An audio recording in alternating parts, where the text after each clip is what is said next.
So we think of intentional community as an umbrella term to describe ecovillages, co-housing, housing cooperatives, all of these different forms or expressions of intentional community. And an intentional community is a group of people who live together or share resources that have come together on the basis of explicit common values.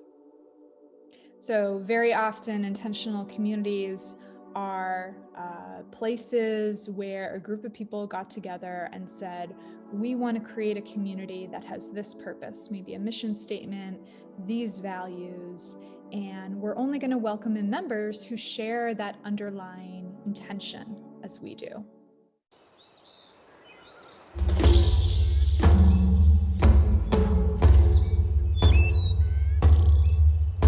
This is the Regenerative Real Estate Podcast. Revitalizing the world together.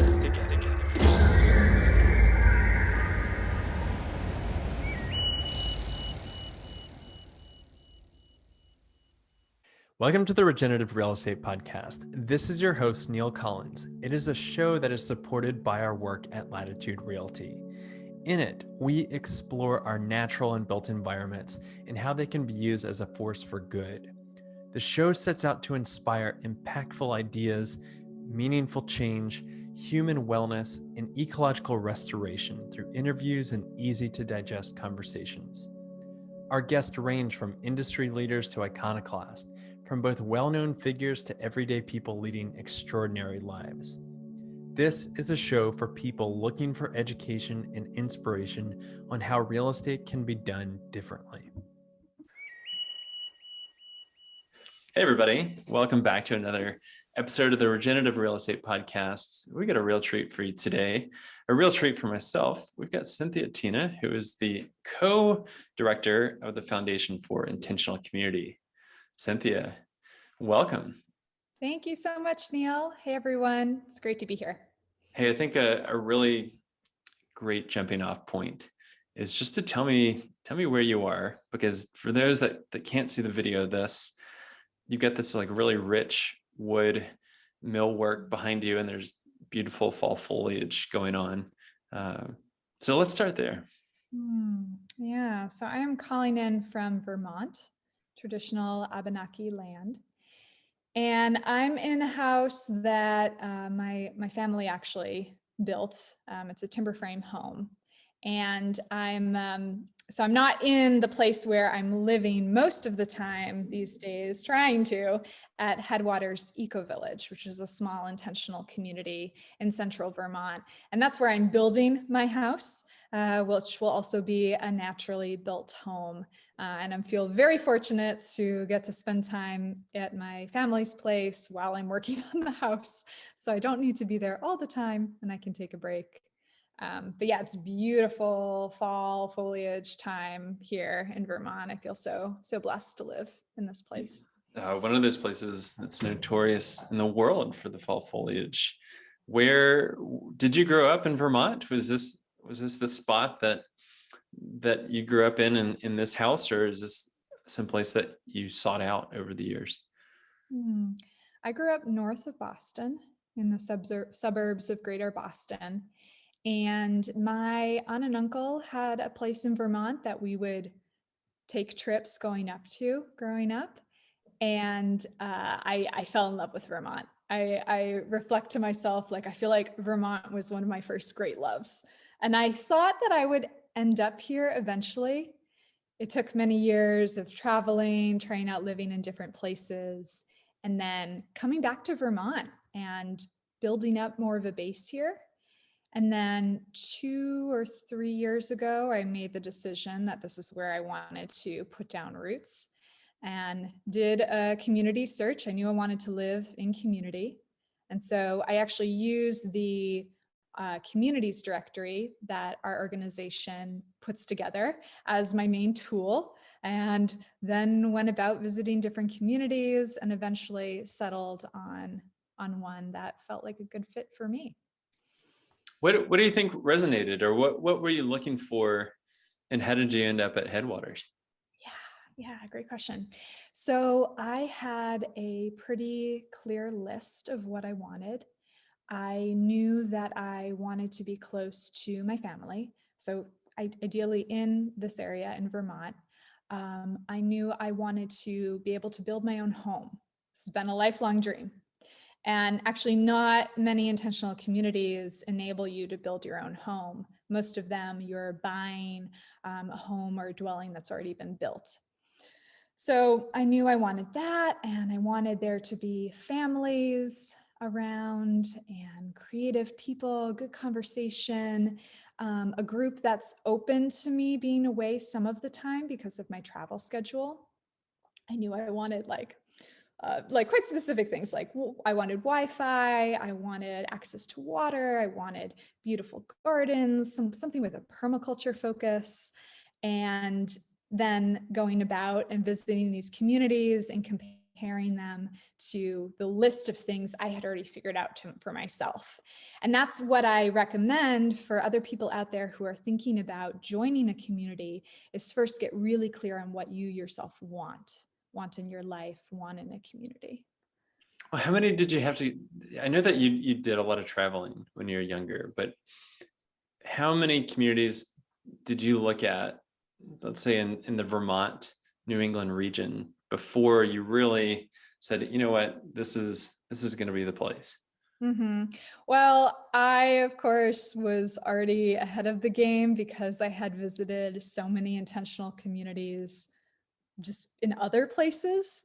And so I feel like I didn't have to maybe visit as many as I would recommend someone else do who's like new to this concept. I felt like, maybe I visited 3 or so, and after doing my online research, and then kind of quickly it was like, oh yeah, this is a place where they have good things going on. This is where I want to be.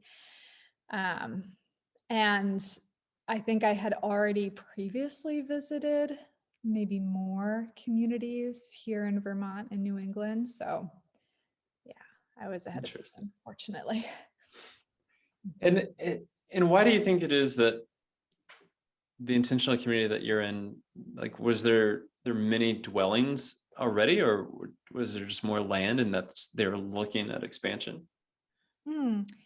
Yeah, so this community got started 10, 11 years ago, and there was a certain number of home sites in the plan, 8 home sites in total.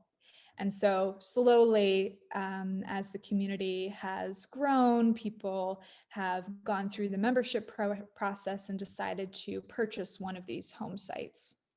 So I was, I think number 6, and then someone else joined more recently, and now we have one home site left in the community.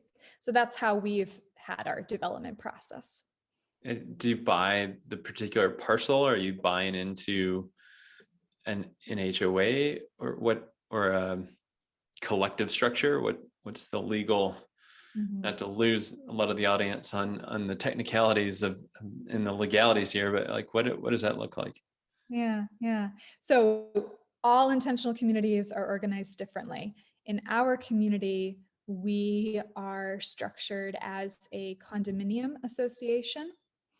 And so that's sort of the legal structure for our land and our community. And within that, we have different home sites, which are essentially lots, but we call them home sites because we're trying to foster a model of communal land ownership. So I purchased the lot and I have a deed title to the lot where my home is being built. And then within the community, we have an agreement that I only have control 25 feet in circumference around my house. That's where I can do whatever I want. Then the other land beyond that, I need to, talk to the community, make more group decisions about what happens with that land. Oh, that's cool. Okay. Yeah. And for people listening, they're all different. Let's underscore that point. And Cynthia, maybe this is a good opportunity that we can even dial it back a little bit further in time. What was really those moments that spurred you into traveling to a lot of different intentional communities in the world? Was that something that your parents wanted you to go off and do, or is that study abroad? Or what does that look like? I'm really curious. There's not a lot of people that I've met have said, if I'm going to travel, I'm going to go seek out different intentional communities around the world. Yeah. I grew up a pretty normal, average kind of American life in the suburbs. Actually went to Catholic private school for a lot of my younger years and did not have friends who shared any of my interests or passions.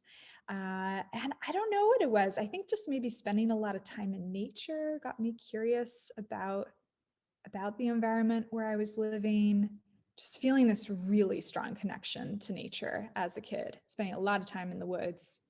And then later that morphed into getting interested in gardening, growing my own food, then processing and preserving food, then growing medicine, and kind of, and reading a lot of books. Gosh, reading has opened my eyes to new cultures, new ways of thinking about things, new ways of life. And then when I was 15, I told my folks that I wanted to go to a place called Turtle Island in North Carolina. That was my first intentional community experience.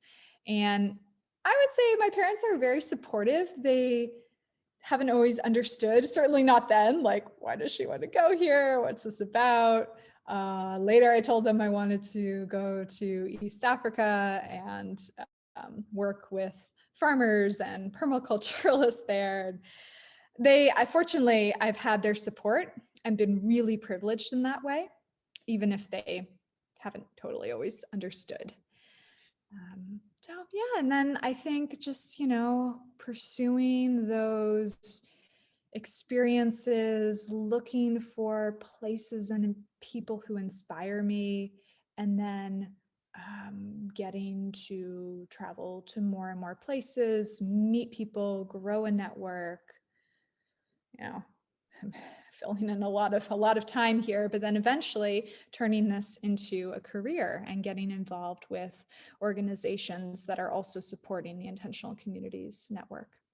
What did that look like to go from, like, were you looking at, let me even dial it back. I'm going to earmark this question in my mind, but if you're traveling around and you wanted to go seek out intentional communities, was there a resource at the time that you were looking at that, like a directory that you have now at FIC, or were you just having to go off of a travel guide, or what was your resource then to find these communities? So the IC directory certainly existed at the time. I don't think I knew about it. Like I said, my original passion was really around nature connection, food, permaculture. And so I think those are all great. I don't know, I like to think of them as parallel movements alongside the intentional community movement. And so what I found is when you are getting involved in some of those initiatives, it's sort of like you naturally meet people and hear about other opportunities. So I don't think I had a formal concept of intentional communities or even ecovillages when I was younger. It was more so like, so I went to Goddard College for some of my study, which is a low residency school here in Vermont. However, you're only on the campus for 2 weeks each semester, and you design your own curriculum. So I said, oh, I want to study, permaculture. I think that was the first thing that I did for my original semester. And I want to go to Europe. I went to Greece actually to check out some innovative things that were happening there, stumbled into an intentional community, learned about that concept, then made my way down Greece, over to Italy, slowly up to Switzerland, where I attended an eco-village conference. And that's really where I got involved in the formal network and became part of an organization called NextGen, which is the youth network within the eco-village movement, and got elected to a leadership position. And then, okay, now I have a role Then when I came back to the US, being able to connect with other people who are in similar leadership positions. And of course, they all live at intentional communities, go travel and visit them and pursue this path from there. Wow, that's incredible. What a great backstory to really evolve into the career that you had a passion around. We've actually talked about two different terms that maybe this is a great point to talk about defining some of these terms that we're using. But you've now mentioned intentional community as well as eco-village. Mhm. So if you were to meet somebody on the street, how do you really set the container for intentional communities and eco-villages and kind of the myriad of different community-oriented living projects that exist? Yeah. So we think of intentional community as an umbrella term to describe eco-villages, co-housing, housing cooperatives, all of these different forms or expressions of intentional community. And an intentional community is a group of people who live together or share resources that have come together on the basis of explicit common values. So very often intentional communities are places where a group of people got together and said, we want to create a community that has this purpose, maybe a mission statement, these values, and we're only going to welcome in members who share that underlying intention as we do. And so that's kind of the common denominator for all of these places. It's not like a retirement community. This is places where there is very intentionally a specific culture and lifestyle that's been cultivated. And then eco-village is one type of that. And so eco-villages tend to be focused on striving towards this goal of sustainability or regeneration. And not only ecological sustainability, also economic sustainability, cultural, social, trying to create human settlements that are full-featured and supportive of all the needs that we have as humans. And it's a big goal. Most eco-villages are sort of in the process of working towards that. They're usually at some stage in that process. There's no perfect eco-village out there, at least that I know of. With the shared values, with the intention on the common value, I would imagine that's going to run the gamut of what those values are. Do you have any examples? Maybe some of the obvious ones that I could probably imagine, but any that really stand out that you're like, I'm going to remember this, of just some kind of memorable communities that rally behind whatever theme. Mm-hmm. Do you have any examples like that? Yeah, I have so many examples, gosh. And it really does run the gamut.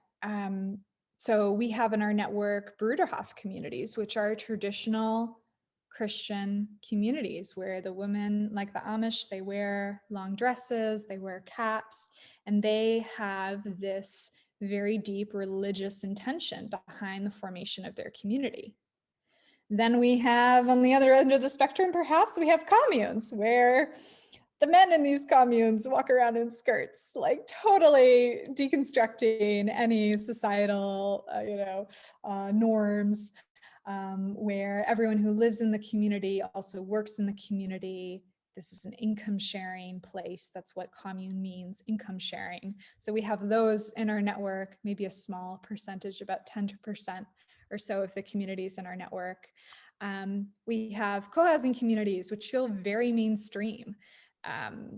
You may enter into a co-housing community as like, oh, this feels like just like a neighborhood, like the neighborhoods used to feel like, and everything in between. So it is so diverse and beautifully diverse.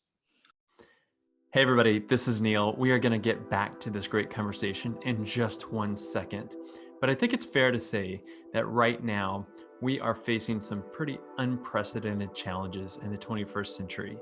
I mean, you name it, environmentally, socially, economically, we've got some big problems that we need to overcome. And that's why, for me personally, and the people that work with us at Latitude, we want to dedicate our time and our energy so that we are not only working to put food on the table and a roof over our heads, but also make the world a better place. And so, if you are at all interested in combining your sustainability values with a very powerful financial model of real estate, then I highly encourage you to check out what we are doing at Latitude. We are creating something truly special with a tribe of change agents that for now is working across North America. And hopefully, one day in the future, with you coming on board, we can be working across the globe. So please check us out. You can go to www.chooselatitude.com, or you can find us on social media at latitude.realty on Instagram, and we are also on Facebook. Okay, let's get back into it. Do you find that is this mainly rural or peri-urban, or I know that there's co-housing, that it's really springing up a lot in urban cores, but do you see like an eco-village in an urban context? Yeah, there are ecovillages in urban contexts. For example, Los Angeles Eco Village in California is an eco-village. They have that intention of trying to be as ecological as possible, but within their context, which is urban. There's about, maybe, I don't have a solid number, but my sense is it's about 50-50 rural and urban communities, and then also some suburban as well. Is there a size that you think is quite conducive for an intentional community? Like one person, it's hard to call that a community, but like, is there, to be a legitimate intentional community, do you have to have a certain number of people? We define 2 stages of community development, and there's a lot of stages, but in terms of our directory, there's forming communities, which have fewer than 3 people and have been around for fewer than 2 years. And then an established community has 4 or more residents and has been established for longer than 2 years. So that's kind of like the 3, 4, okay, now you're starting to really have a community. There's intentional communities like Oroville in India with 3,000 residents who live there. It's arguably the largest intentional community in the world. And then very small ones like my community, where we have a dozen or so members. Most communities tend to be small and have an intention to get bigger. But yeah, it ranges. So one of the interesting things, right? I see a lot of overlap with your work and with what we see at Latitude, is that a lot of people come to us and say, I want to build an eco village, or I want to create a community. And my first resource that I give them is, like, you need to go to ic.org and find a community and then search their website, because that might be a little bit quicker to get you to where your goal is. But I know that you've had matchmaking services, you've got this map, you've got a directory on the website. What do you say when people are coming to you saying, I love this concept and I really want to build this? Similar to what you shared, telling them to go visit one first. I think we all have that kind of, at times, like the visionary impulse, like, oh, I really want to create this, and it's sort of like, yeah, we have a vision for something that we want to build because we think it's totally unique. But oftentimes people are surprised, oh wait, there's already groups out there that maybe not exactly the idea I was going for, but pretty similar. And they're like a few decades ahead of me. Maybe I should go there and learn from them first, and then maybe decide if I want to then create my own project. Because it's way, way easier to join a community than it is to start one. Starting one is typically a multi-year endeavor, 2 to 7 years. We've noticed on average to really get a community off the ground, and most intentional communities fail. Many fail within the first few years. It's not an easy thing to not only create, essentially a business, but bring together a group of people who have probably never lived together before, getting to make decisions together, then overcoming whatever legal barriers, zoning issues, doing a fundraising process. It's pretty significant. So much better off finding a community that's a better fit for you if one exists already. Yeah. Okay. This is kind of swapping notes, because this is where we can, I think, really triangulate down on the advice that we're giving. Because as I see it, I love the enthusiasm that people, they want to live in community, they want to live closer to nature, they want to, like the values that they're coming with are amazing, and to be purpose led on the environment that you want to live in, I'm all for.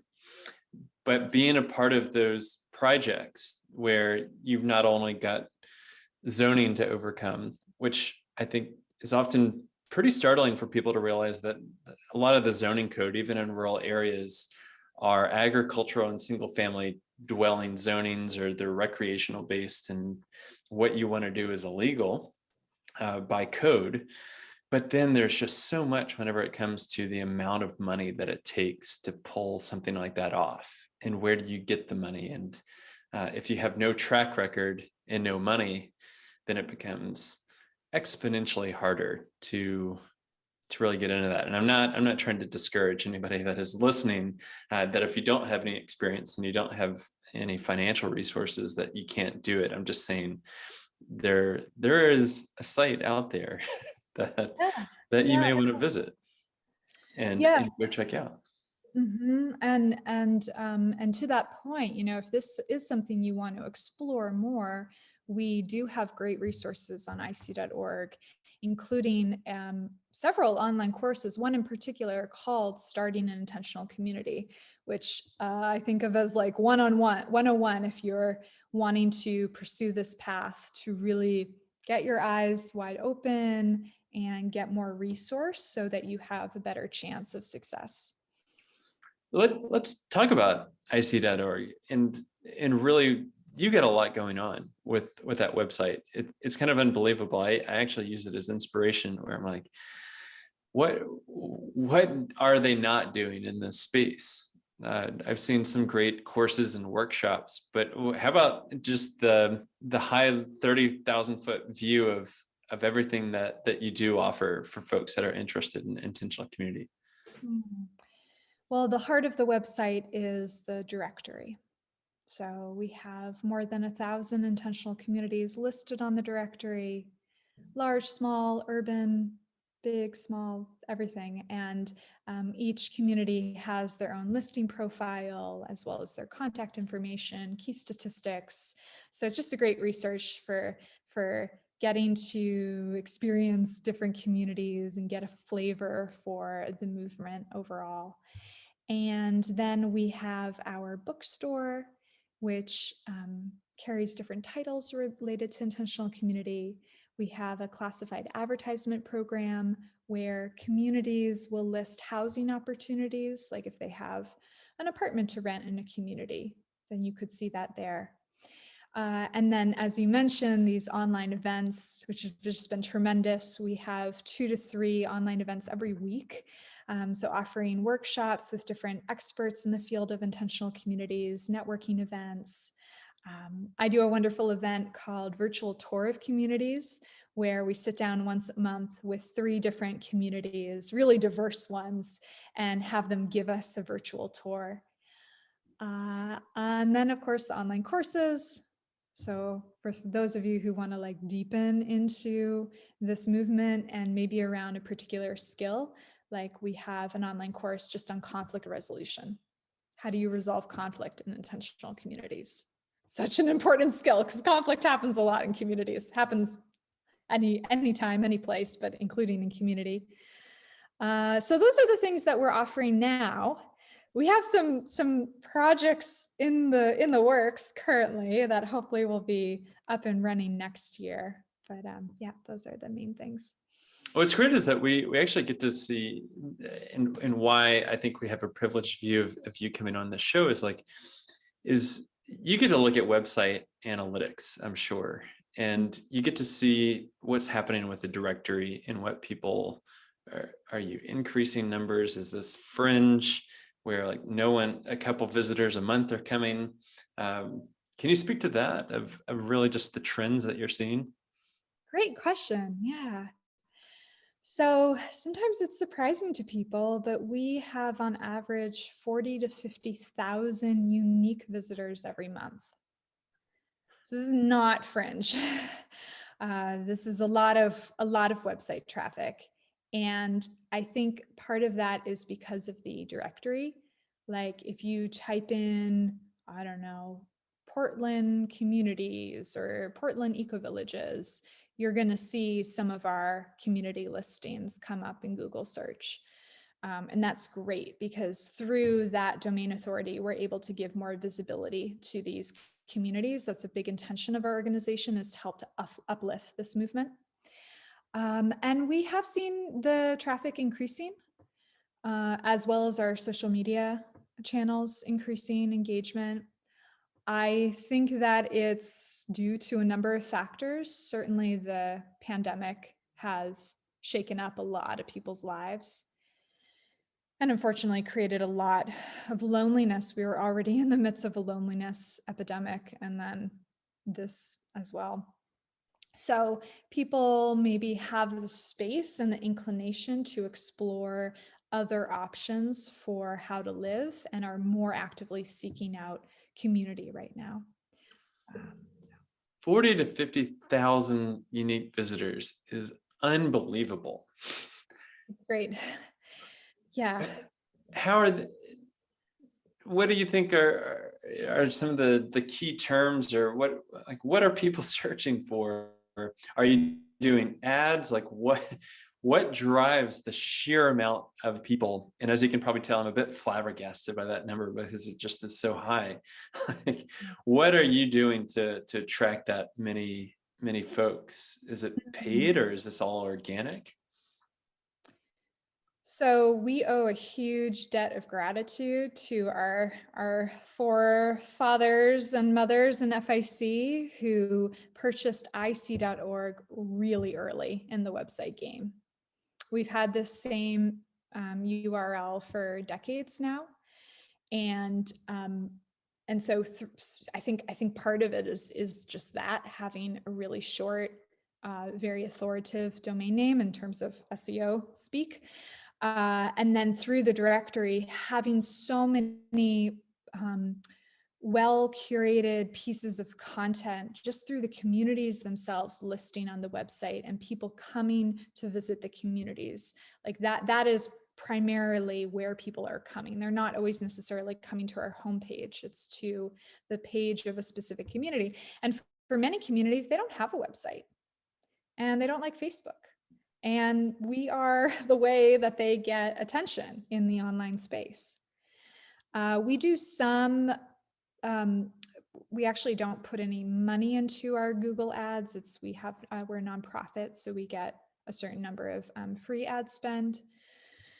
And then, we're building up our social media presence, but I would say that most of our traffic is coming through organic search.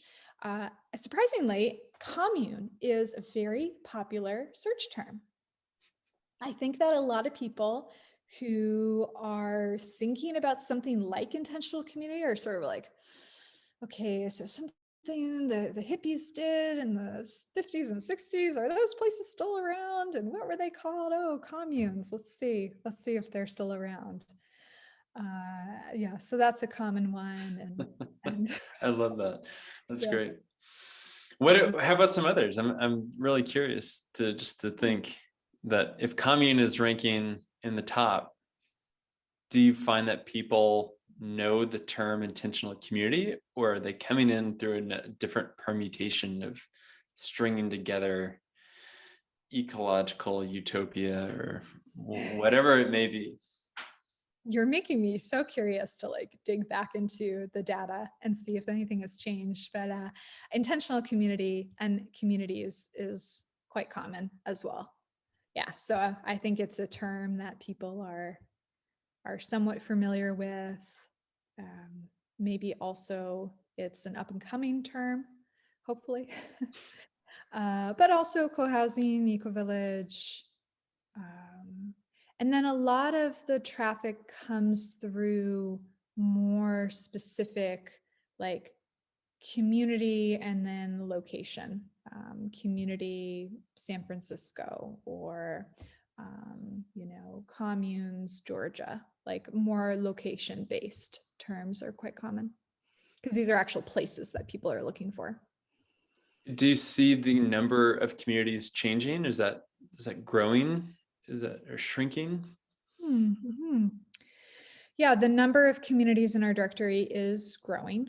That's the trend, has been for a while.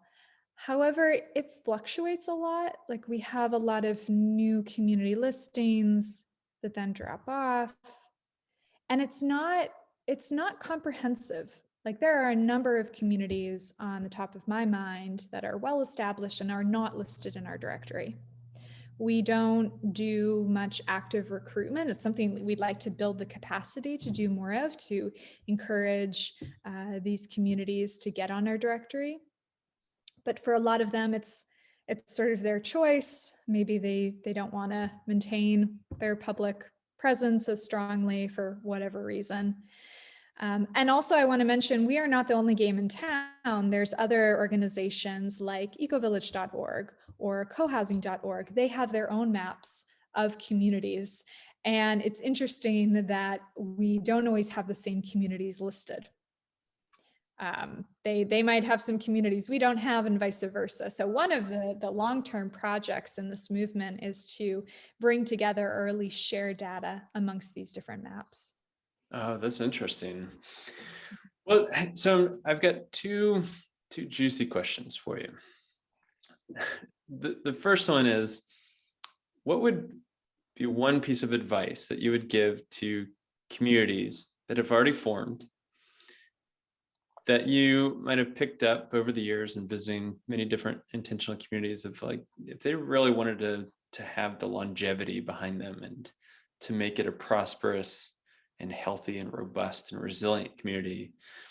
Is there a common thread there that you would recommend to somebody? Oh, wow. Well, I want to start by saying those established communities are some of my greatest teachers. And I learn a lot from them about what's working and not working. It feels a little awkward for me to tell them, do this or that. I don't know, what could I say? I've noticed that communities with really healthy conflict resolution, or even, I don't even want to say that, cultures of openness around tensions and naming tensions and relieving them, a culture of giving and receiving feedback, a culture where the community is open to being in that inquiry together around how do we address our dynamic, what is our dynamic, seeing it, naming it, having that self-awareness as a collective. Those communities are better able to, maybe prevent conflict, or even when conflict happens, move beyond it in a more graceful way and a faster way as well. Because I have a friend who's a wonderful, wonderful permaculturalist, and she says, rarely in community is it the gray water system that's broken.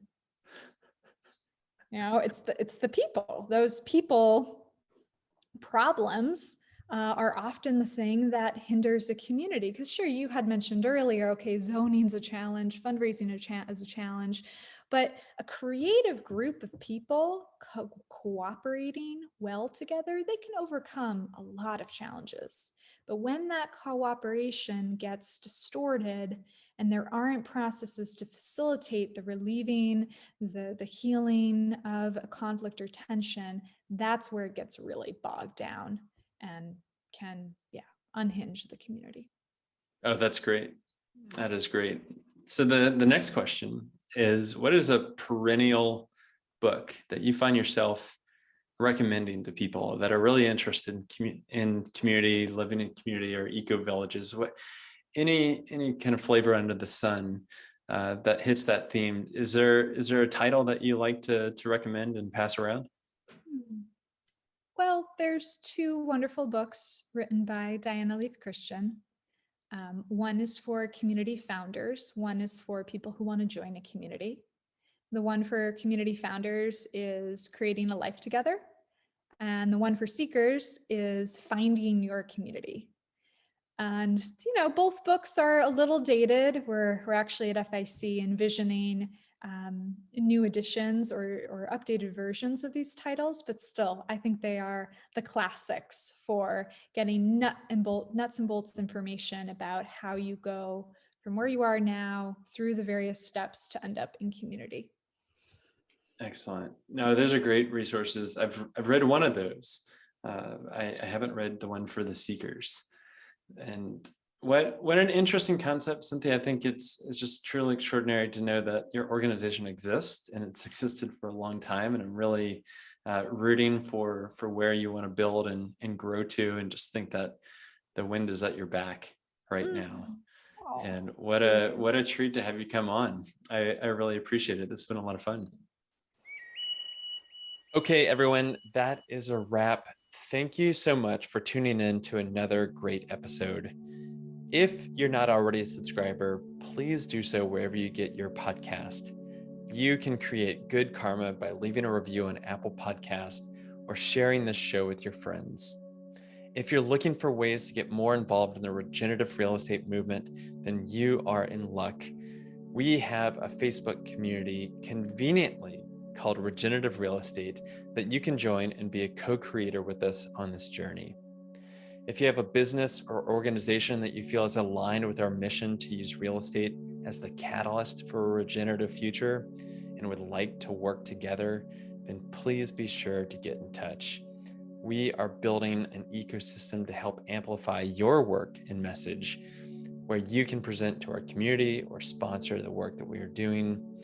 You can do this by reaching out to us at team@chooselatitude.com.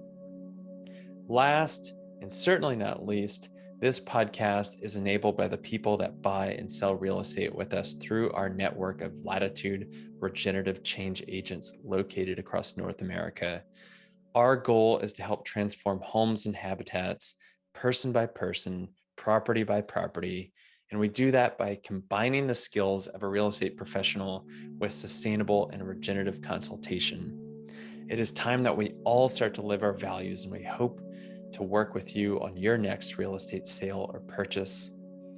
Okay, that is all for now. In the words of Paul Hawkins, remember that we are either stealing our future or healing our future. We are hard at work trying to do the latter. So until next time, be well.